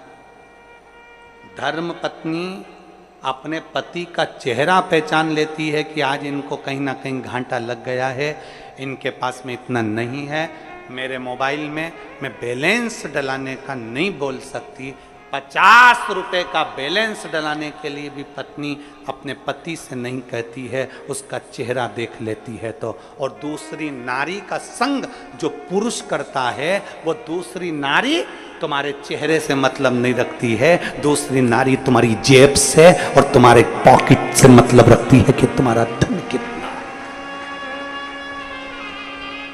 उसे मतलब नहीं तुम्हारे चेहरे से, तुमने कमाया नहीं कमाया, कहां से ला रहे हो, कैसे ला रहे हो, क्या कर रहे हो, उसे मतलब नहीं है। उसको तो धन चाहिए, उसको तो रानी हार चाहिए, उसको तो हाथ की पाटली चाहिए, उसको तो सोने की अंगूठी चाहिए, उसको तो अपने श्रृंगार की वस्तु चाहिए, उसको तो श्रृंगार का वस्त्र, श्रृंगार के आभूषण सब चाहिए। वो पराई नारी पर पुरुष से प्राप्त करना चाहती। वेश्या को देवराज से मतलब नहीं था, वेश्या को मतलब था उसके धन से। रानी जो गले में हार पहनती है, रानी हार, वो मुझे चाहिए। रानी जो गले में हार पहनती है वो मुझे दीजिए। देवराज ने कहा, मन में देवराज ने सोचा, मेरी पत्नी ने कभी मुझसे हार नहीं मांगा, मेरी पत्नी ने कभी मुझसे कोई सामान नहीं मांगा, पर ये वेश्या आए दिन कुछ ना कुछ मांगती, फिर भी उसके आकर्षण में इतना आसक्त था, उसके आकर्षण में, उसके स्वरूप में इतना इतना इतना फंस चुका था कि निकल नहीं पा रहा। वेश्या ने कह दिया, कल तक मुझे रानी के गले का हार चाहिए, कल तक चाहिए। ठीक है,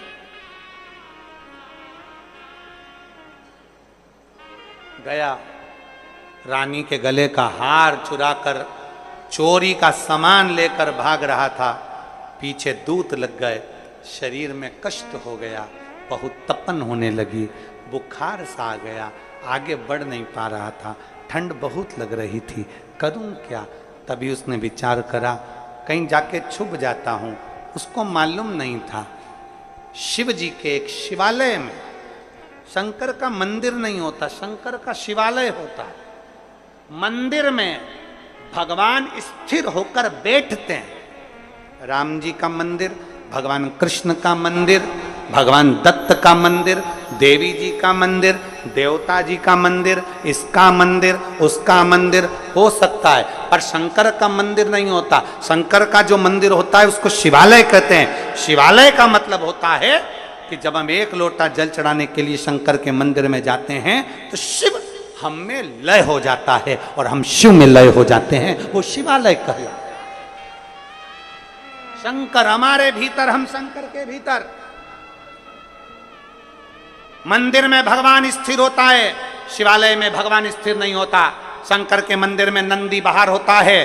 प्रतिदिन शाम का समय प्रदोष काल में शंकर भगवान पार्वती को लेकर नंदी पर बैठकर रोज अपने भक्तों के घर घूमने के लिए जाते हैं, उनको आशीर्वाद देने के लिए जाते हैं। वो शिवालय है, शिव मंदिर नहीं।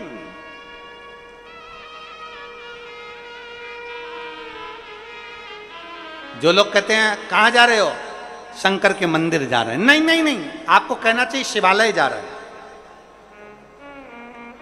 शिवालय मतलब मैं शंकर को निमंत्रण देने जा रही हूं, मैं शिव से कहने के लिए जा रही हूं कि मैं दुखी हूं, मैं कष्ट में हूं, बहुत तकलीफ है मेरी जिंदगी में, पर मेरे बाबा मुझे तुझ पर भरोसा है,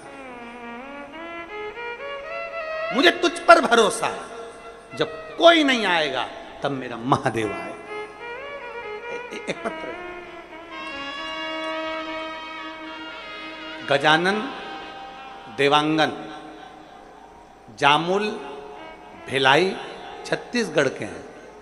कहीं बैठे हो तो हाथ हिला सकते हैं, अगर कहीं बैठे हो तो हाथ हिला सकते हैं। गजानन देवांगन जामुल भिलाई छत्तीसगढ़, मेरा मोबाइल नंबर ये है। आ जाओ, एक बेलपत्र ले जाना, आ जाइए। गजानन देवांगन जामुल भिलाई छत्तीसगढ़, मेरा मोबाइल नंबर ये है। मैं गुरुजी प्रणाम करता हूं। शिव जी की दया का थोड़ा सा वर्णन कर रहा हूं। बहुत तकलीफ की जिंदगी चल रही थी, थोड़ा सा पैसा था वो भी खत्म हो गया था। मेरे घर में 30 त्योहार का समय था, मेरी दीदी लोग आए थे, हमारे घर में खाने के लिए भी कुछ नहीं था। मेरे बच्चों को मिलाकर, मेरी दीदी के बच्चों को मिलाकर 6 से 8 बच्चे इकट्ठे हो गए थे। तभी मेरे पास कुछ भी नहीं था, तो मैंने कुछ बिस्कुट के पैकेट अलमारी में रख दिए थे कि मेरी जीजी के बच्चों को दे दूंगी। इतना भी हमारे पास में नहीं था कि हम किसी को सही से भोजन करा सकें। बिस्कुट के पैकेट निकाले, दीदी के बच्चों को दे दिए। मेरा बच्चा मेरे पास में दौड़ कर आकर बोला, माँ हमको भी बिस्कुट चाहिए, पर बिस्कुट इतना था नहीं, कैसे देते? अब कोई मेहमान आता है ना गुरुजी, तो उसका तो आदर करना पड़ता है, भले अपन भूखे रह जाओ, अपने तन पर भले वस्त्र ना हो, पर कोई आए ना तो उसको वस्त्र भी देना पड़ता है, उसको भोजन भी कराना पड़ता है। चावल सांबर तो हम खिला दिए, बिस्कुट का पैकेट था वो हमने जीजी के बच्चों को भी दे दिया। हमारे बच्चे हमारे पास रोते हुए आकर कहते हैं माँ हमको भी बिस्कुट दे। हमारे पास खरीदने के लिए पैसा नहीं था, पैसा नहीं खरीदने के। मेरी दीदी ने मेरा मुख देखा और देखते सी बिस्कुट का पूड़ा अपने बच्चे से लेकर मेरे बच्चे को दे दिया। और जाते जाते मेरी दीदी ने रसोई घर में से एक लोटा उठाकर भरकर पानी का मुझसे कहा बस अब तू शंकर के मंदिर जाना और एक लोटा जल चढ़ाती रहना। 4 महीने बाद मैं आऊंगी, फिर मुझे बताना कि वो तू लोटा भर के जल शिव जी को चढ़ाती है तो तेरी अलमारी बिस्कुट से भराई कि नहीं भराई, तेरी अलमारी बाबा ने भरी कि नहीं। तो मुझे बताना, तो मुझसे कहना भरी कि नहीं भरी। मैं बाबा को धन्यवाद देने के लिए आई हूं गुरुदेव। जिस दिन से मैंने देव अधिदेव महादेव को एक लोटा जल चढ़ाना प्रारंभ करा है, मेरे बाबा ने, मेरी औकात नहीं थी, मेरे को 2 प्लाट खरीदवा दिए। मेरे बाबा ने मेरा स्वयं का इतना काम कर दिया कि आज मुझे बाबा ने लखपति बनाकर छोड़ा है। ये शिव के एक लोटे जल का प्रमाण है। जिसके घर में बच्चों को बिस्कुट देने का भी बिस्कुट का पुड़ा ना हो,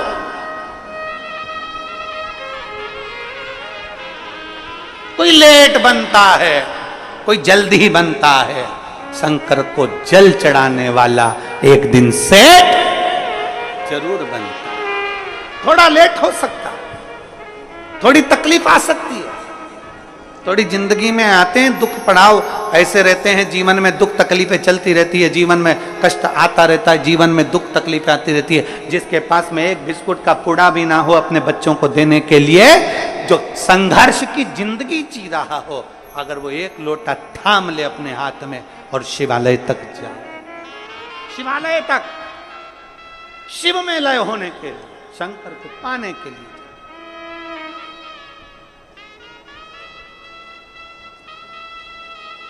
शिव को अपना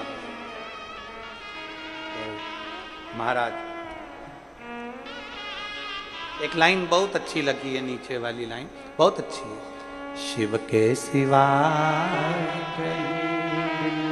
दिल ना, शिव के सिवा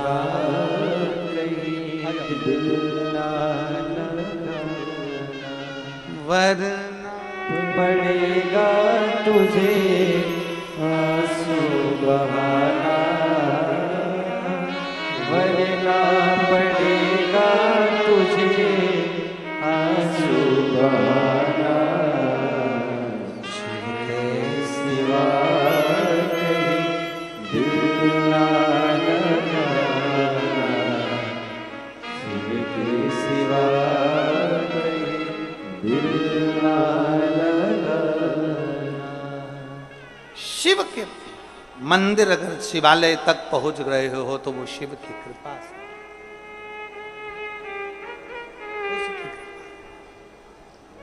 और रिश्ता तेरा मेरा सबसे प्यारा, रिश्ता तेरा मेरा सबसे प्यारा, तू मेरा बाबा मैं हूँ तेरा लाला, मैं हूँ तेरा लाला, तू मेरा बाबा मैं हूँ तेरा लाला, मैं हूँ तेरा लाला। एक संबंध भगवान से जोड़ लो।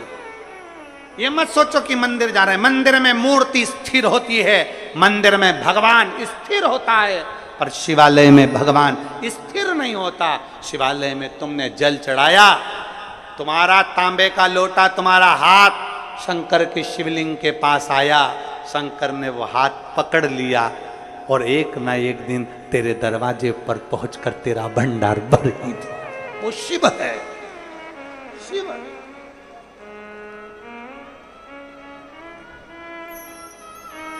उसको पहचान जो जान जाए, जो जाने।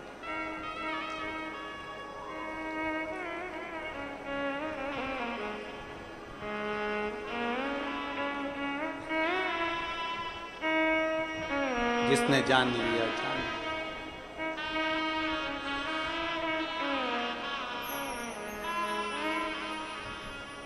नमामि शमीशा निर्वाण रूपम विभुं व्यापकं ब्रह्म वेदस्वरूपम। भगवान शिव को जो पहचान गया वो पहचान गया, जो जान गया वो जान गया। जिसने देख लिया, शिव को जो जाना है उसने सब कुछ पा लिया। देवराज चोरी का धन लेकर शंकर के मंदिर में पहुंच गया, चोरी का। और चोरी का धन लेकर देवराज जैसे शंकर के मंदिर में गए, बहुत तपन हो रही थी, बहुत कष्ट हो रहा था, बहुत बहुत तपन।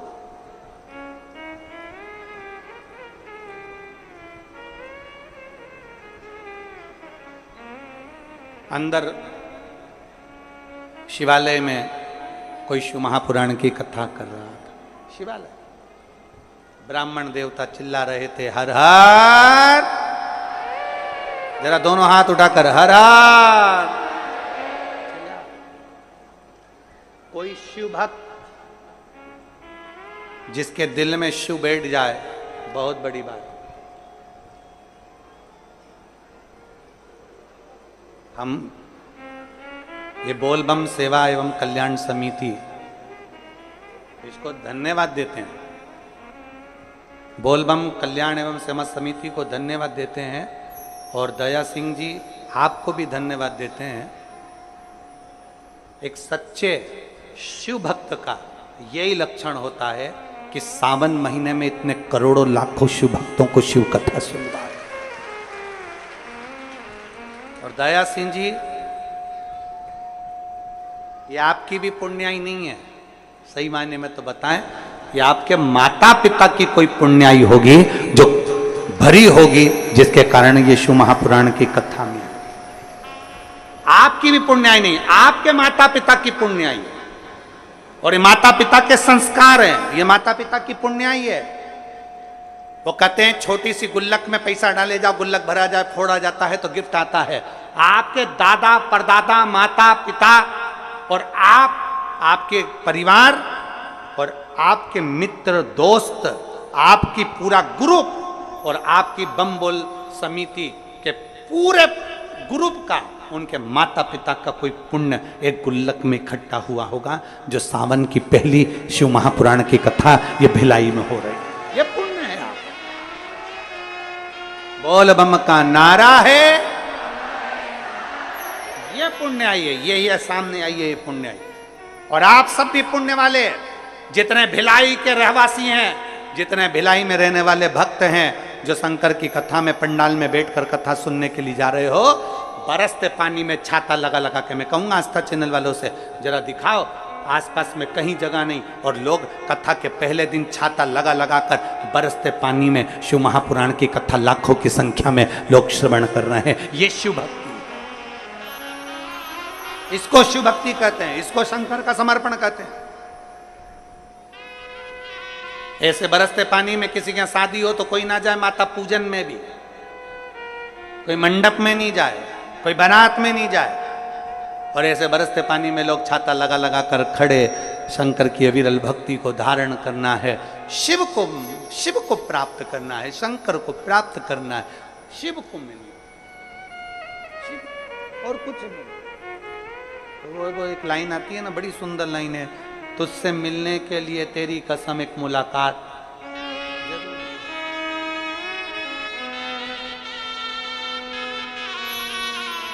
और मेरे भोले तेरा सहारा है, मेरे भोले तेरा सहारा है, मेरी नैया का तो किनारा है, मेरी नैया का तो किनारा।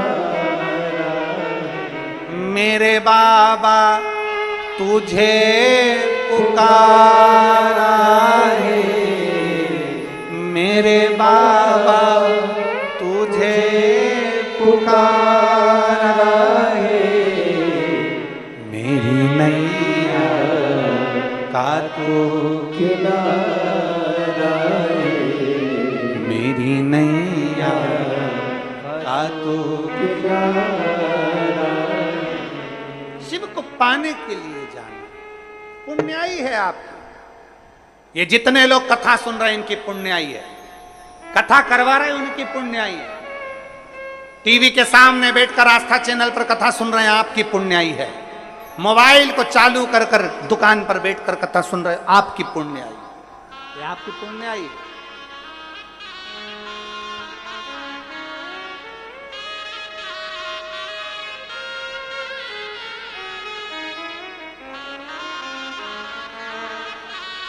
और ये सहज देवराज शिवालय तक पहुंच गए।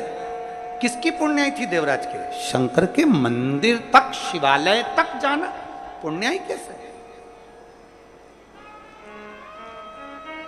एक कथा आती है राजा बलि की विष्णु पुराण में। राजा बलि के दरवाजे पर श्रीमद् भागवत में आता है कि भगवान भिक्षा मांगने के लिए गए। सुनी कि नहीं सुनी आप लोगों ने? 3 पग भूमि मांगी थी राजा बलि के दरवाजे पर बामन भगवान। राजा बलि कौन था? कौन? पूर्व समय का जुआरी, जुआ खेलने वाला, जुआ खेलने वाला जुआरी। अपने जुए में हारता गया, हारता गया, हारता गया। दोस्त बैठे थे जुआ खेलने के लिए, उन्होंने कहा क्या लगाएगा, तेरे पास लगाने के लिए कुछ नहीं है। जुआरी कथा में अब भी आया। जुआरी गया, एक महाराज जी छाता, कमंडल, पादुका, आसन सब लेकर बैठे थे। वो स्नान करने गए, जुआरी इनका सारा सामान चोरी करके भाग गए। जुआरी सामान लेकर गया, जुए में उसने छाता, कमंडल, पादुका, आसन सब लगा दिया। चोरों ने विचार करा, जुआरियों ने विचार करा कि हमेशा हारता है, आज भी हारेगा। सब ने अपनी अपनी दौलत पूरी लगा दी और मालूम पड़ा आज वो जुआरी जो हारता था वो जीत गया, जीत गया, करोड़पति बन गया। अंबर धन दौलत बहुत हो गई। और जब धन बढ़ता है तो 3 मित्र बढ़ते हैं, धन बढ़ता है तो 3 दोस्त बढ़ते हैं। पहला ताली, धन बढ़ने से ही प्रशंसा करने वाले बढ़ जाते, बहुत बढ़िया भैया, लगे रहो भैया, क्या बात भैया, प्रशंसा करने वाले बढ़ जाते हैं। दूसरे नंबर पर थाली, धन बढ़ते से ही खाने वाले बढ़ जाते हैं, होटल में ले जाने वाले बढ़ जाते हैं। चलो आज पार्टी मनाएंगे, चलो उस होटल में चलते हैं, बड़ा एंजॉय करेंगे, पार्टी मनाएंगे। धन बढ़ते से ही थाली मित्र बढ़ गए, ताली मित्र बढ़ गए, और धन बढ़ते से ही प्याली मित्र बढ़ गए। मैं खाने में पीने वाले भी बढ़ जाते हैं जैसे ही धन बढ़ता है। 3 मित्र बढ़ गए। वो जुआरी के 3 मित्र बढ़ गए, सारा बर्बाद करने वाले बढ़ गए। एक वेश्या का संग आ गया। वेश्या ने कहा सुनो, मेरे बालों में लगाने के लिए गजरा लेकर आना कल आओ, और खाने का पान लेकर आना। जुआरी नशे में धुत होकर गजरा और पान लेकर चला, ठोकर खाकर जमीन पर गिर गया तो गजरा और पान भी जमीन पर गिर गया। उसको होश आया, मुझे वेश्या के यहाँ जाना था। गजरा तो मिट्टी में हो गया, पान मिट्टी में हो गया। सामने शिवालय था, एक ओटले पर शंकर जी बैठे हुए थे, शिवलिंग रखा हुआ था। इसको गुस्सा आ गया, ये शंकर भगवान ने नजर लगा दी मेरे पान पर और गजरे पर, इसकी नीहत लग गई। इसने गजरा और पान उठाया, मिट्टी का धूल में सना हुआ शंकर के मंदिर में ले जाकर फेंक दिया।